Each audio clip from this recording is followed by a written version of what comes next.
Hey guys, this is Kim Lepre from the Teachers Need Teachers podcast. I'm a proud member of the Education Podcast Network, just like the show you're listening to right now.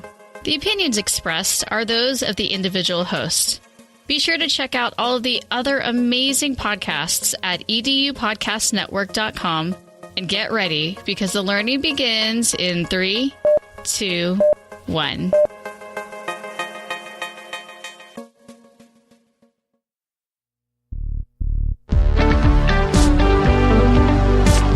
Hello, Edu-Magicians. I am Dr. Sam Fessage, the host of the Edu-Magic podcast. I am a professor of education at a liberal arts college in Western Pennsylvania, where I have the honor of teaching pre-service educators each day in areas related to educational technology and special education. As you know, I published a book in 2018 titled Edu-Magic, a guide for pre-service teachers. I had no idea that pre-service teachers would take to it as they did. I heard so many stories from around the world of future educators, I knew I had to do something to share their stories. So, enter Stage Right Edu-Magic podcast. Each week, you'll receive tangible advice and strategies to help you rock your college career and be an educator of excellence. Remember, friends, teaching doesn't begin when you walk across the stage at graduation, but instead, teaching begins during your first college class at 8 a.m. So, let's get the party started.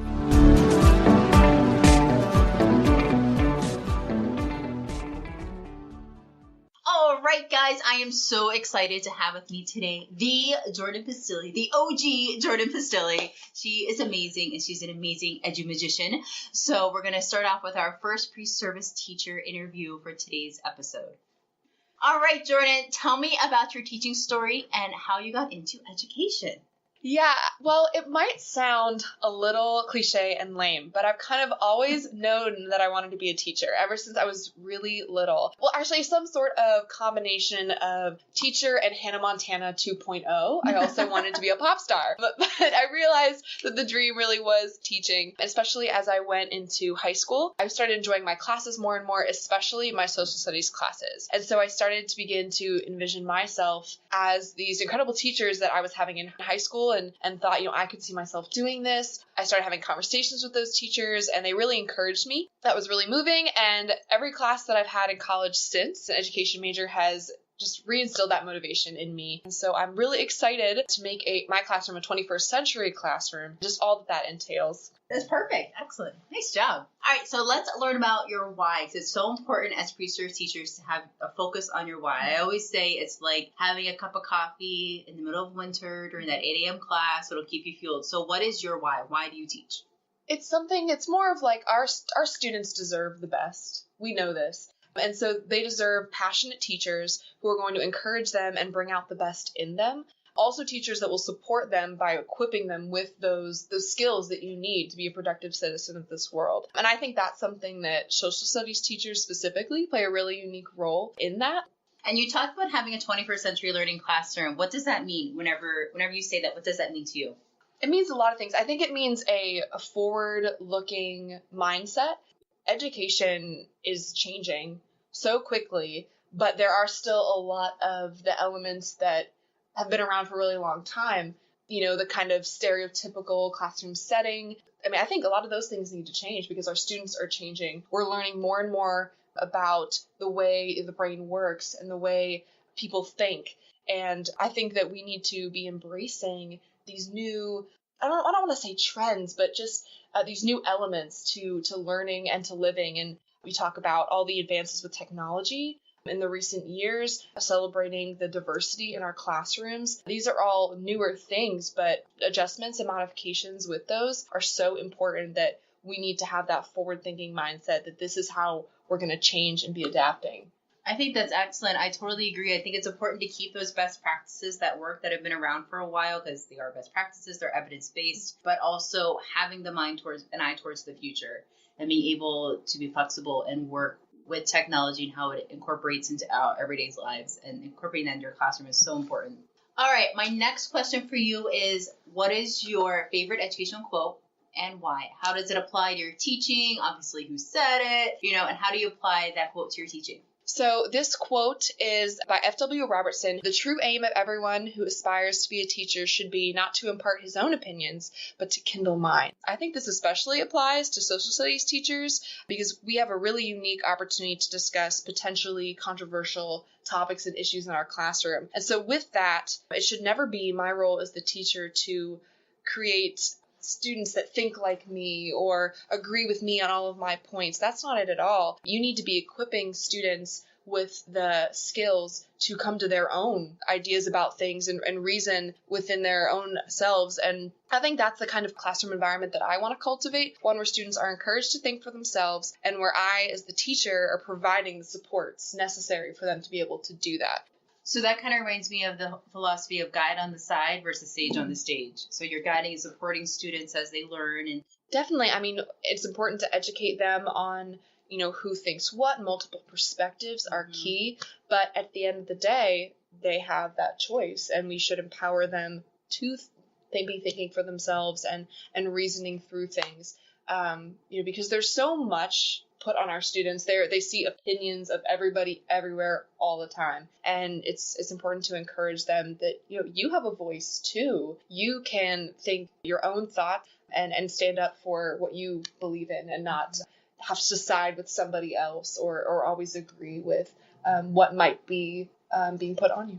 Right. Spoken like a true teacher. I love it. I love it. All right. So speaking of being a teacher, I want you to share your favorite teaching moment.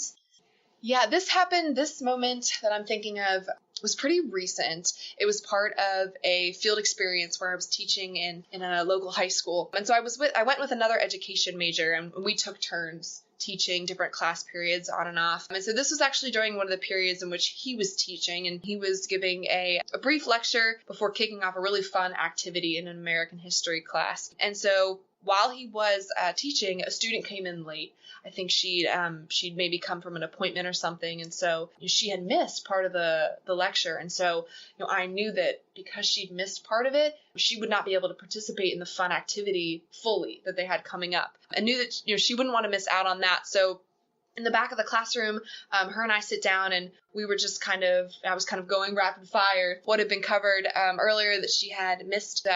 We went pretty fast, but she was asking very engaging questions and was able to participate in the activity fully, which was the goal. There, she turned to me and said, "I love your energy," which was really exciting for me to hear because I've been feeling kind of off my game that day, that, she was excited by my energy levels and was passionate about what we were learning because of that. That was just such an encouragement, and I needed to hear that in that moment. So that'll stick with me for a very long time. Oh, that's awesome. And folks, if you ever get to see Jordyn teach, she does have an amazing energy level, like all the time. It's incredible. All right, so we're going to talk a little bit about EduMagic. We're going to get a little bit about different parts of it that really resonate with you.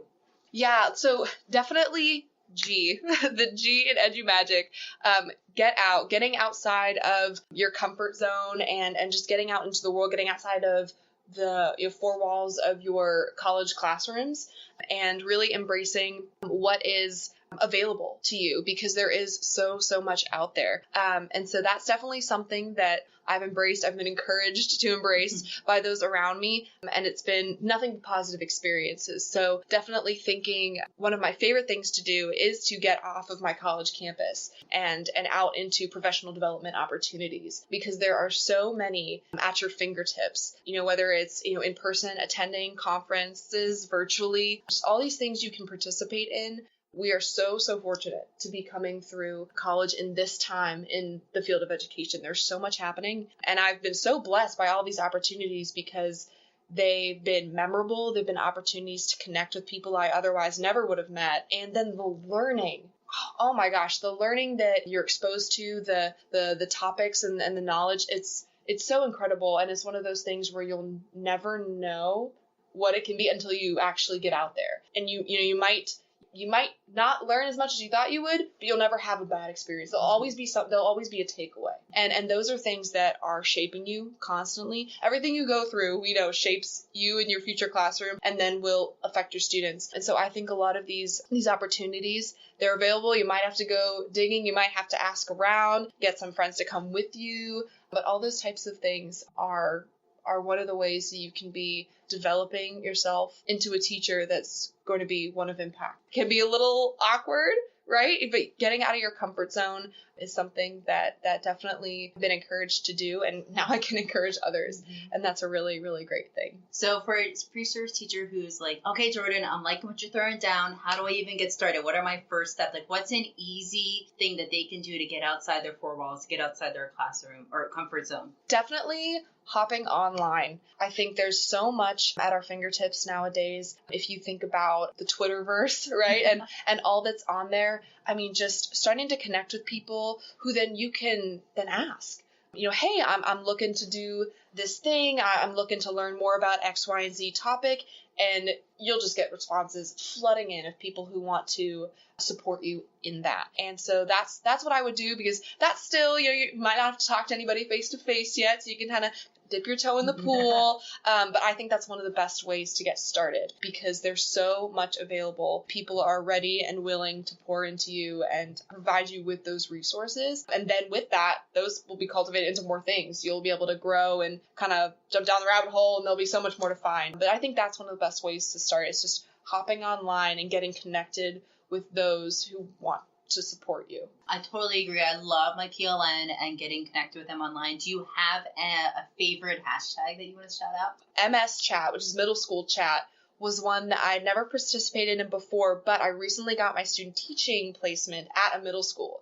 And so I was like, oh my gosh, it's obviously been a while since I myself was a middle schooler, and definitely want to learn more about plugging in with these students. And so I've been participating in that chat a couple times, and there are just so many excited, passionate educators on there that just have a heart for teaching that population of students. And we all can remember middle school, like that could be a tough time. And so having teachers that are so caring towards that demographic, being able to connect with them, given my student teaching placement next year, it was awesome. So, and they've always been willing to say, hey, reach out to me for resources, conferences, ideas, lesson plans, all those kinds of things. It can be getting out of your comfort zone, because middle schoolers are an age group that I haven't worked with in a while, but I'm really, really excited. And those love to connect with those educators. So MS Chat, hashtag MS Chat. Awesome. Thank you. All right. So we're keep going down the rabbit hole of EduMagic. Can you share one more aspect that really resonated with you? Well, definitely the Co-op's Gone Virtual chapter. That's C at the very end. So that I participated in that program as someone who was paired with a virtual co-op, as I was the pre-service teacher. And that was just such a great time. Obviously practicing working with tech tools and just learning about, how to create lessons using those tools was really important. But the main takeaways from that were just the advice that my virtual co-op shared with me. He shared with me a lot of really interesting pieces of advice about classroom management, his classroom philosophy. Those will be what I remember. Obviously the tech tools, it was great to practice with those, but he was mentoring me, even though we never got a chance to meet face to face. And that was really cool experience, lots of great takeaways. Love the mentorship and the relationship part of the virtual co-op program. It is really a unique way to build your PLN, grow in your confidence using tech tools, and kind of like a trying stuff out. And you also have a teacher to back you up. Definitely. All right, so we're getting towards the end of our interview questions. Our last one is, what is the best piece of advice about teaching that you received? A couple years back, I had a pretty long observation in a classroom where a lot of students particularly came from some difficult home situations. And that was obviously something I didn't know exactly what was going on. But the teacher that I was learning from, she shared with me that because of some of the tough things that these students have been through or they've seen, they grow up faster than you might think, and there's a level of maturity there. Because of that, these students can detect when you're being real with them and when you're not. And so it's always important to be real with students, especially students who are older and have maybe gone through some of these things. And so that's something I'll take with me into every classroom I'm in. Students want and deserve to be respected. And all right, so these last few are fast five, and they're not fast at all, like time limit. They're just really quick questions. All right, so who do you recommend other pre-service teachers follow on Twitter or Instagram, and why?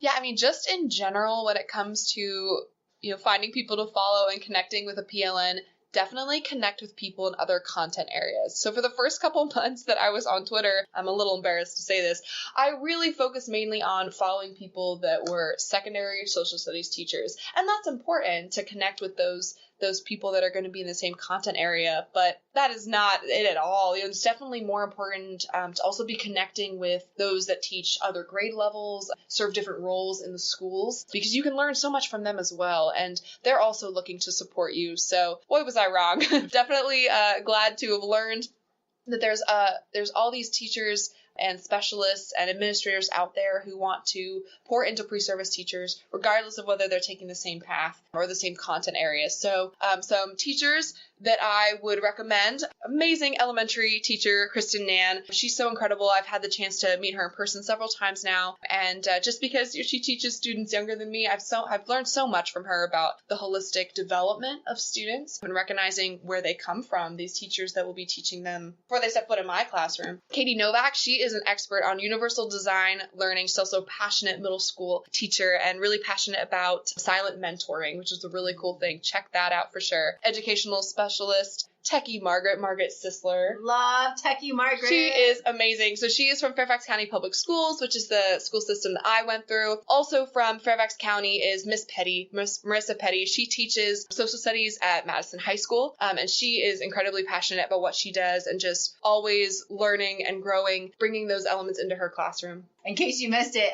Kristen Nan, Katie Novak, Margaret Sisler, and Marissa Petty. Thank you. All right. So, what is one tech tool you can't teach without in your classroom? Well, this is one that I haven't actually been able to try yet in a classroom, but I'm really excited.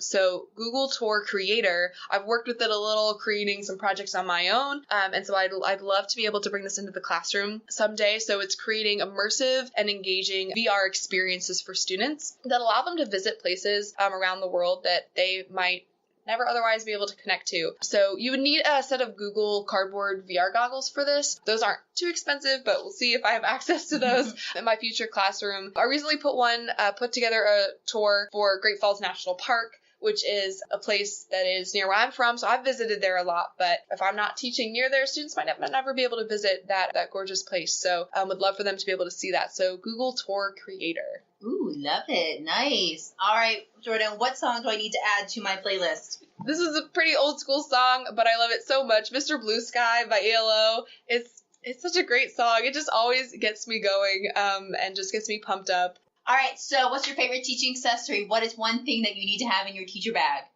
Index cards. I don't know if I've ever taught a lesson where I didn't incorporate index cards in some way. Obviously changing it up, having students do an exit ticket or, having a bell ringer question or maybe they're just listing things that have jumped out from them from a video or an image that we've looked at. It's a great way to just, collect those cards really quick and then glance over them and just an opportunity to check where students are at. I love working with index cards.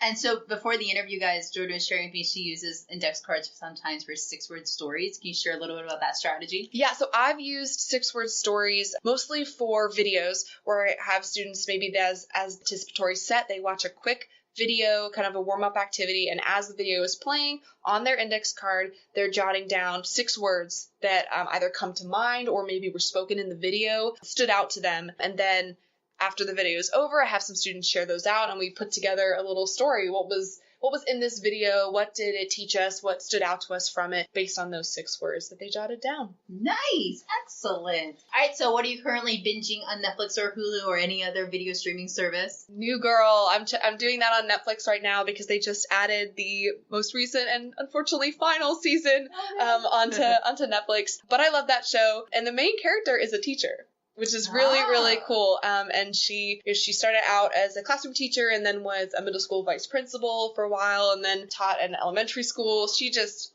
so passionate about her job. And I think she represents a lot of teachers that I've met.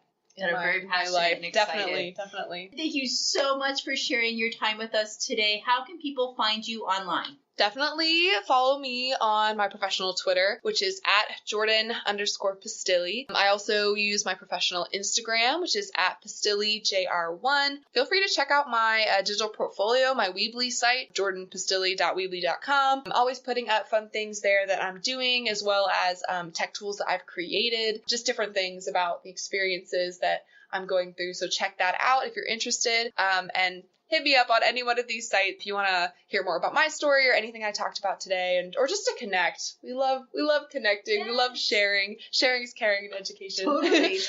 So thank you so much, Thank Dr. you for having me. Fun. All right, guys, I'm going to totally put all these links to find Jordyn in the show notes. And thank you so much for your time, and have a great day.